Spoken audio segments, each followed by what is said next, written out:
Hola, ¿qué tal? ¿Cómo estás? Bienvenido, bienvenida a este nuevo video tutorial. Tengo para ti tres preguntas que me parecen interesantes antes de partir con este video. ¿Cómo crees tú que se organizan realmente las aplicaciones web?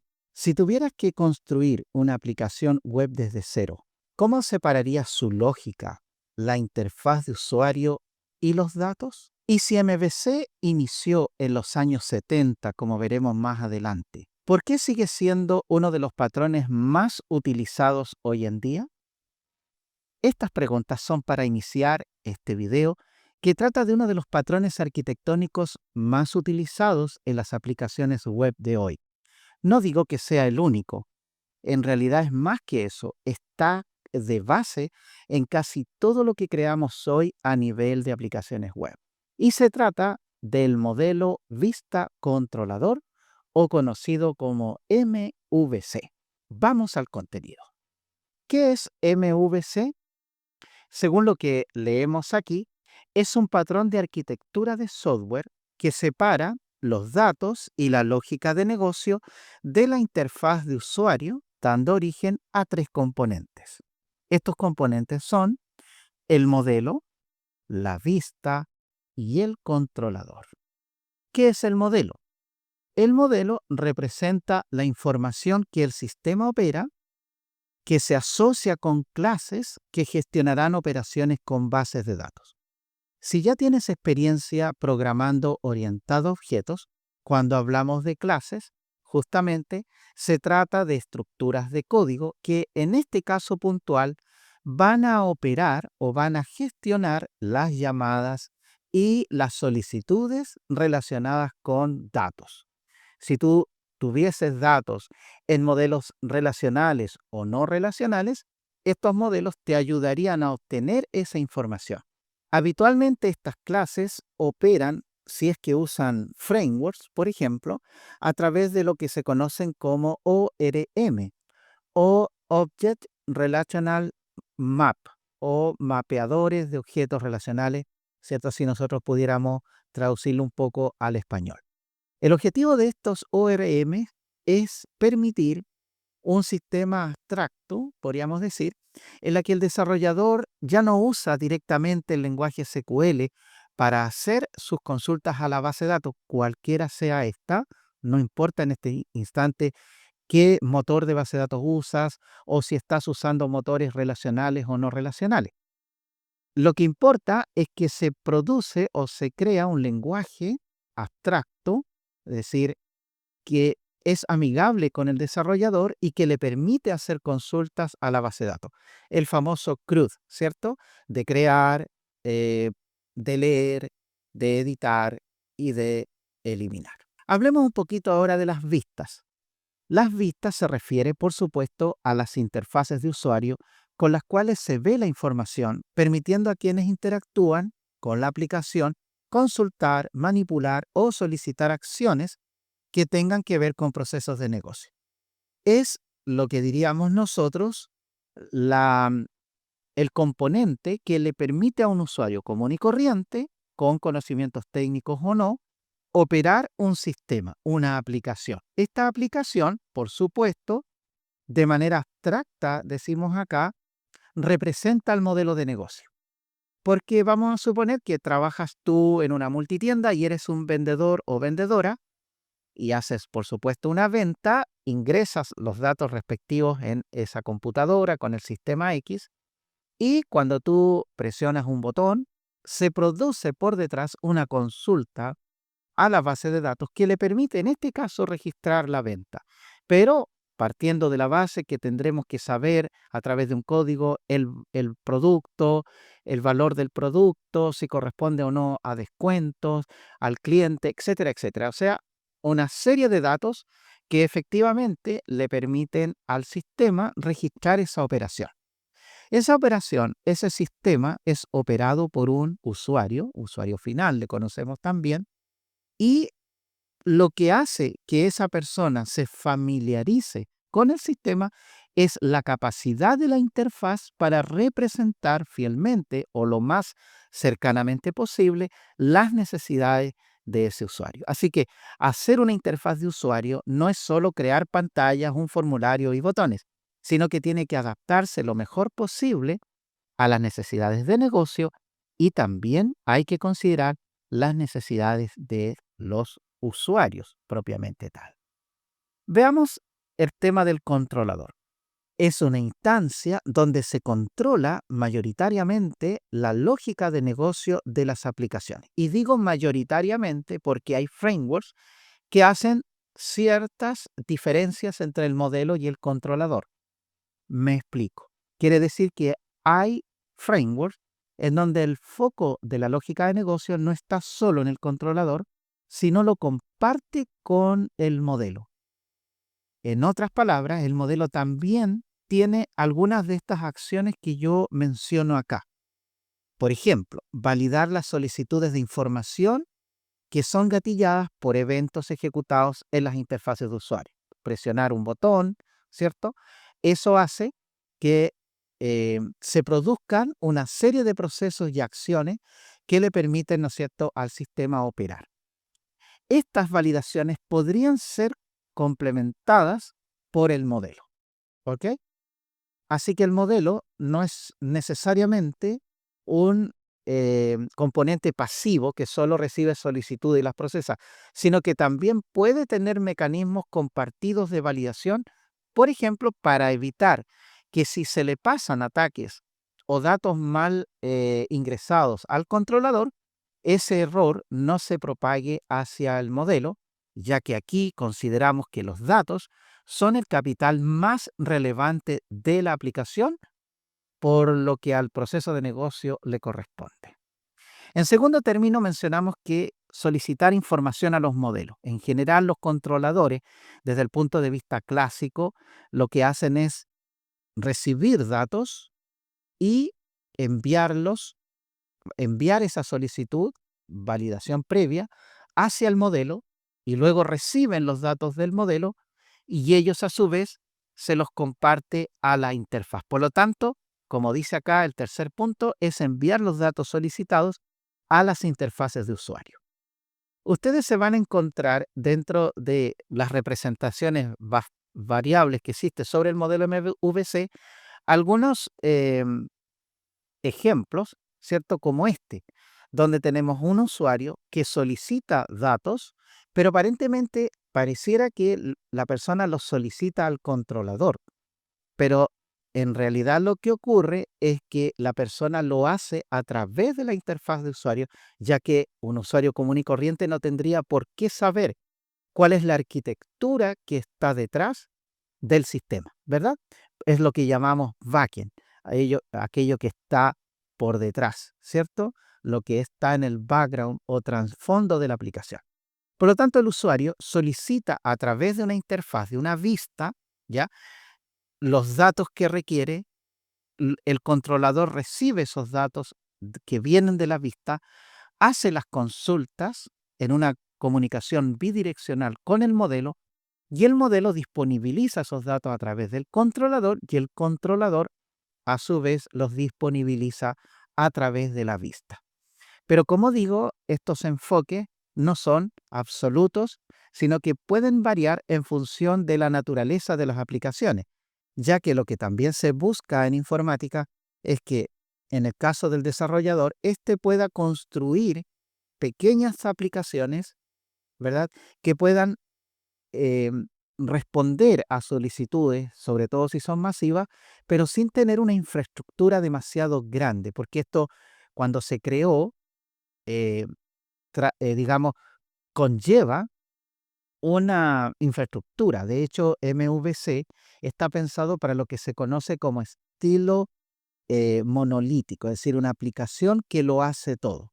Hoy en día eso no es tan así debido a los grandes consumos de datos que se realizan en plataformas, por ejemplo, de streaming, de on demand, etcétera, todo eso que tú te imaginas, seguramente no pueden, digamos, descansar todas esas solicitudes, ese gran conjunto de solicitudes, solamente en algo monolítico, ¿ya? Sino que tiene que ser a través de algo más distribuido, sobre todo si la naturaleza de ese software corresponde a dar satisfacción a clientes que están en distintas partes del mundo. Así que no puedes pensar en una aplicación que lo hace todo, más bien tienes que pensar en aplicaciones que hacen una cosa en distintos lugares, pero que está distribuida.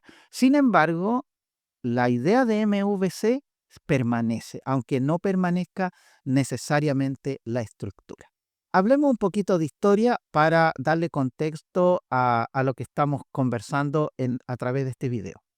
¿Cuándo nace MVC? Nace en los años 70 con un señor que, espero decirlo más o menos bien, se llama Trygve Rinskau. Este señor creó o tradujo MVC porque la idea de MVC viene de muchos años. De hecho, quiero contarte que todo lo que ves hoy día moderno, como la inteligencia artificial, se empezó a crear por allá por los años 60. Es decir, los científicos, los matemáticos que están detrás y los informáticos que después se comenzaron a agregar a estos equipos, llevan trabajando fácilmente 40, 50 años y quizás más, un poco más, ¿verdad? Pero bueno, MVC lo tradujo él porque él no fue el creador y lo llevó a un lenguaje que se llamaba Smalltalk, que fue uno de los primeros lenguajes de programación que implementó lo que nosotros conocemos hoy día como programación orientada a objetos. Así que luego vino un señor llamado Jim Althoff, que en los años 80 implementaron una versión de MVC para la biblioteca de clases de este mismo lenguaje, pero ahora en la versión 80, Smalltalk 80. Ahora, ¿qué apps o qué aplicaciones usan MVC? A nivel de web, prácticamente todas, ya sea con sus variaciones, como trataba de explicarte anteriormente.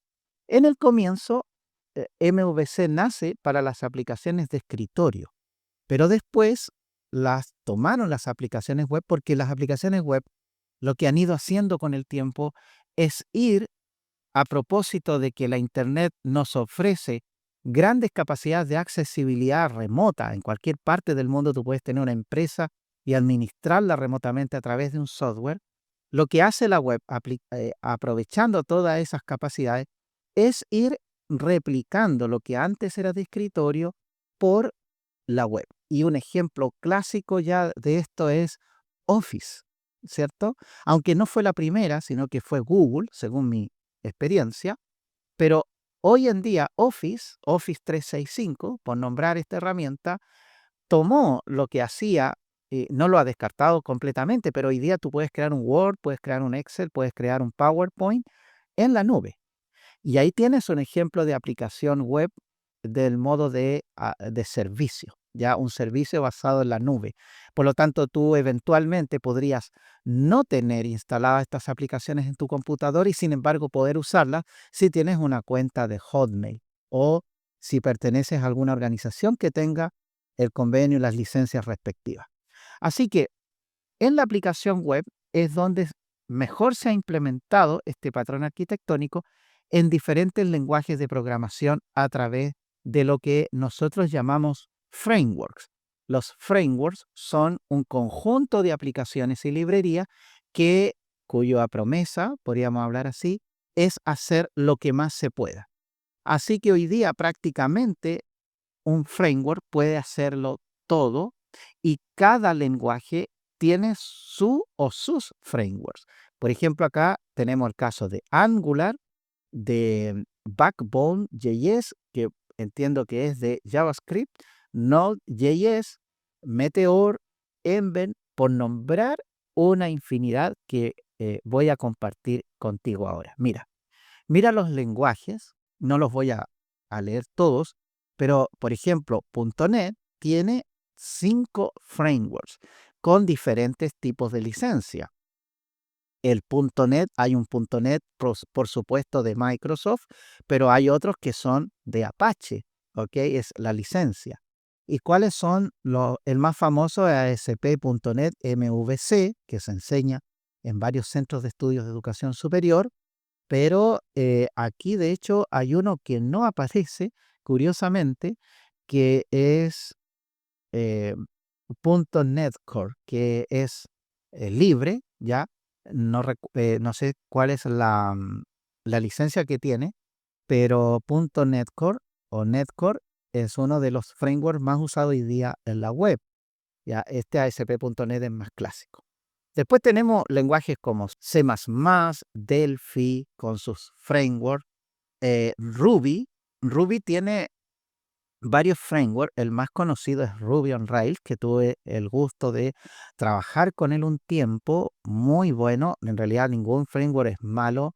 Eh, digamos, lo que tienen son diferentes capacidades. Por ejemplo, Rails es prácticamente, yo diría, el paladín del patrón MVC implementado en un framework. O sea, si es que hay un framework que partió con MVC y lo hizo bien, fue Ruby on Rails.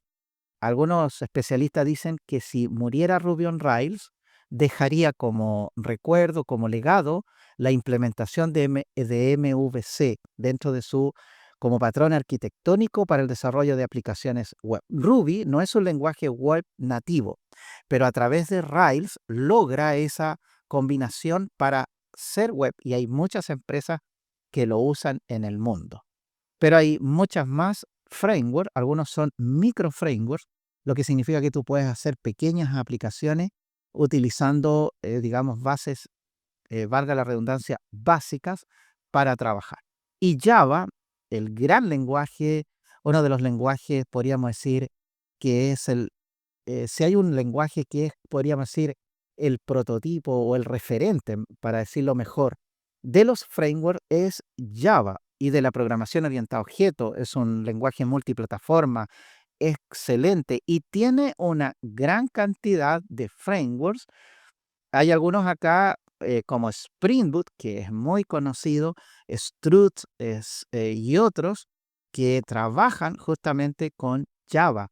Java no es un lenguaje nativo de la web, ¿ya?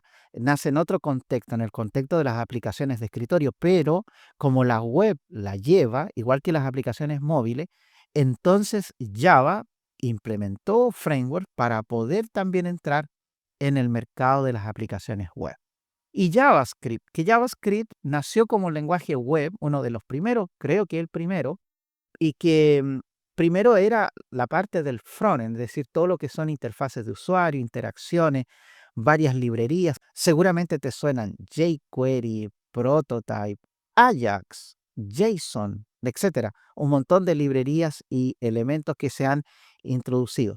Y no tenía JavaScript hasta hace relativamente poco tiempo alguna posibilidad de poder entrar en el mercado del backend. Sin embargo, lo ha hecho a través de frameworks como Angular, a pesar que AngularJS fue mutando, y Express, Next, etcétera. Hay un montón de frameworks trabajados con JavaScript, uno de los lenguajes más importantes y tan extenso que probablemente cualquier persona que quiera aprender este lenguaje va a tener que pasar por etapas bien complejas para poder realmente adaptarse. Bueno, y también tenemos Perl. Para mi humilde opinión, Perl es el papá de Ruby y Python porque ambos comparten la sintaxis de Perl y aunque no es un lenguaje tan usado, sin embargo también tiene sus propios frameworks y como el mundo es muy grande, nosotros aquí en Latinoamérica usamos ciertas tecnologías pero el mundo es más grande que Latinoamérica y Europa. Está Asia con un gran desarrollo tecnológico em, y que no tiene nada que envidiarle a esta parte del mundo, por cierto. Por eso hay tantas opciones. Y el querido PHP, que algunos de nosotros hicimos nuestros primeros sitios web con PHP y todavía yo lo uso, he trabajado en proyectos no solo de aplicaciones, sino creando algunas cositas, haciendo propuestas. Y PHP es uno de los lenguajes que más frameworks tiene, debido a que como PHP es hijo de C, el lenguaje padre de prácticamente todos los lenguajes de programación modernos, por lo menos de alto nivel, entonces PHP, que estuvo en algún minuto así como para muchos a punto de morir, la comunidad de desarrolladores crea frameworks que lo levantan. El más antiguo es Zen Framework, pero después tenemos hoy Laravel, Symfony, Cake, etcétera, una gran, una gran comunidad de frameworks, y sin contar los CMS, que es otro tipo de software para crear aplicaciones web de baja y mediana complejidad inclusive, pero no tienen la infraestructura de los frameworks. Te explico brevemente la diferencia. Un framework es una herramienta para un desarrollador con conocimientos en programación, y un CMS es una herramienta para personas con casi nada de conocimiento de programación, pero sí conocimiento de su modelo de negocio. Por cierto, es decir, yo tengo una aplicación, tengo un negocio, uso, por ejemplo, WordPress, creo una aplicación y no tengo idea de PHP y probablemente nada de JavaScript y muy poco de HTML, pero sé dónde están las plantillas, sé cómo debe quedar mi página y la hago. Son las aplicaciones conocidas como low code, donde el código no importa tanto para quien lo desarrolla. En cambio, los frameworks están hechos para profesionales de la informática, programadores que manejan lenguajes, que manejan estructuras, que saben de ingeniería y de arquitectura de software. Esa es como la principal diferencia. Bueno, y seguimos con la gran cantidad, y cada día nacen nuevos frameworks en PHP. Y Python, ¿no es cierto? Uno de los lenguajes más solicitados del mercado, em, que tiene la gracia de ser un lenguaje cuya curva de aprendizaje es bastante baja en comparación con otros, pero que tiene decenas de aplicaciones. Por lo tanto, alguien puede aprender Python para diferentes propósitos. Unos para hacer incluso hardware, otros para hacer aplicaciones de distinto tipo, otros para hacer aplicaciones que tienen que ver con análisis de datos, etcétera, etcétera. O sea, Python es uno de los lenguajes que tiene mayor aplicabilidad. Eso no quiere decir, por si acaso, que los otros lenguajes no se puedan hacer las cosas que en Python, solo que la curva de aprendizaje es menor, según lo que yo he podido ver. Y ahí tenemos varios. El más conocido es Django, que es un framework para crear aplicaciones web. Django, a diferencia de lo que yo hablaba de MVC, trabaja con un modelo vista controlador, pero tiene, digamos, otras definiciones. Es como una variante, y las aplicaciones en Django se construyen de manera más modular. Más adelante, cuando sigamos hablando de arquitectura, te voy a mostrar otros patrones de arquitectura para que tú puedas conocerlos si estás estudiando informática y puedas saber de qué se trata cada uno de ellos. ¿Qué tal? Ojalá que este video te haya gustado. Hay mucho que estudiar sobre arquitectura de software. Vamos a hacer una serie relacionada con este tema para analizar diversos patrones, y de patrones de diseño, de arquitectura. Hay harta literatura al respecto. Vamos a seleccionar, por supuesto, los mejores contenidos para ayudarte en tu comprensión. Si estás estudiando informática, ingeniería, analista programador, o simplemente te gusta la tecnología, bueno, yo puedo ofrecerte en el futuro más contenido con relación a estos temas. Quiero agradecer, como siempre, tus likes, tus comentarios, e invitarte a suscribirte a mi canal Segundo Galdames. Tenemos mucho contenido. Esta es una pequeña comunidad que crece cada vez más, y agradezco profundamente todo el apoyo que ustedes me dan en las diversas partes del mundo donde ven a este humilde servidor. Así que sigamos adelante. Nos vemos en un próximo video de esta serie de arquitectura de software. Que estén muy bien. Chao.